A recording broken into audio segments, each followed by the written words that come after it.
This is the Esports exclusive, presented by DX Racer. What's up everybody, Matt and Mathos here to bring you the latest news from the past week in Esports. 100 Thieves, Nadeshot bought into the NALCS, and now their roster is coming together, most recently acquiring Aphromoo of CLG, someone who already has a big fan base behind him and one of the most sought after guys after he left CLG. Yeah, you know, Nadeshot was a dude who's notorious for making plays in the shooter genre for years. I mean, he's the king god of Optic, and he's made nothing but the right plays ever since. Knows his role, knows his branding, and his marketing is on point, covers bases excellently, and just lets the guys who know anything about League take over business. And that guy is Probably, who's basically just allowed to do whatever he wants as head coach of 100 Thieves, build that roster around himself.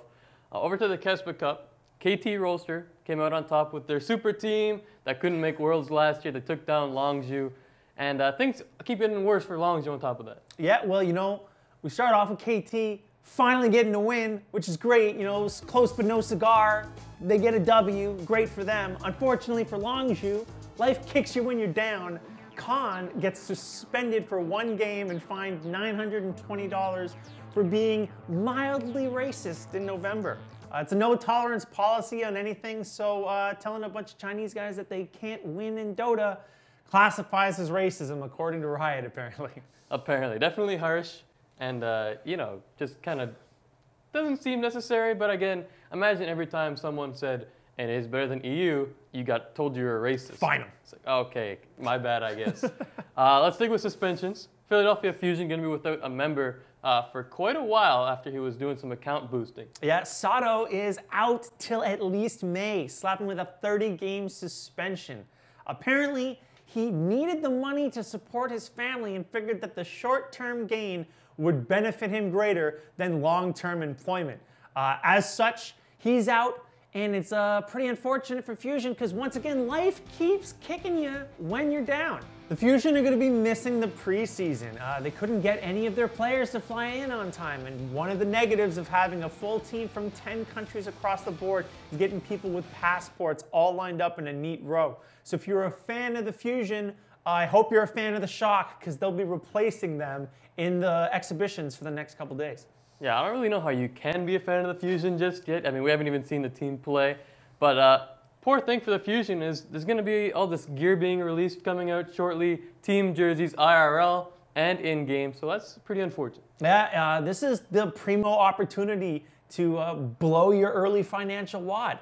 Blizzard is releasing all 12 home jerseys for all 26 characters across the board for a separate currency. And yes, that means you get to spend money to buy actual jerseys instead of a chance at getting these jerseys. It's a 50-50 profit sharing scheme, so half the money goes to Blizzard and half the money goes to the teams, and that rule is across the board with all merchandise, so your shirts, your hats, and in-game jerseys. Some of these things look real slick, but unfortunately, in typical Blizzard fashion, not a lot of the detail is there. We don't know how much the currency is going to cost or how much currency is required to buy yourself a jersey. However, some of these jerseys look really slick, and we'll be able to see all of them presented during the preseason exhibition matches today. Yeah, at least after the $20 million buy-in, they get 50-50 profit share with Blizzard for these jerseys. So No, it's pretty sweet. could be worse. CSGO, tons of tournaments going on with any team can win, but the teams that can't win are Kind of Logic Gaming and Immortals because they're kind of kaputs. Yeah, Immortals is officially out now after their long, strung-out drama finally comes to an end. But CLG joins them on the heap. For some reason, CLG is keeping their women's team and yet axing their men's team, currently valued at $500,000 buyout for Cutler, Kusta, Ethan, and Ryu. Unfortunately for FNS and Ricky, they're not part of that buyout. Ricky has his own reasons, and FNS, I just don't think anybody wanted him.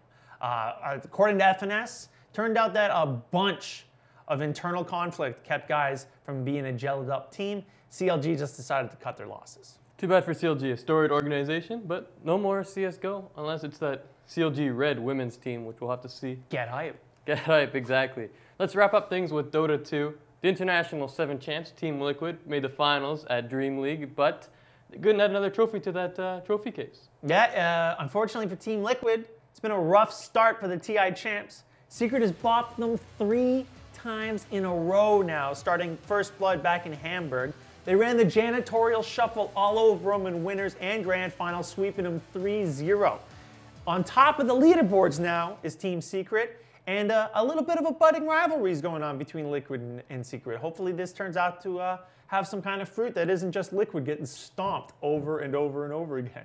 Yeah, it's no secret I've been using some pretty terrible puns to try to sell these chairs, but today, no puns. Just go to dxracer.com, use the code SHOTCALLERS for 15% off your purchase. They're comfy, they feel good. Go get one. It's a good deal. Anyways, for Mathos, I'm Matt, and we'll see you next week. This is the Esports Exclusive, presented by DX Racer.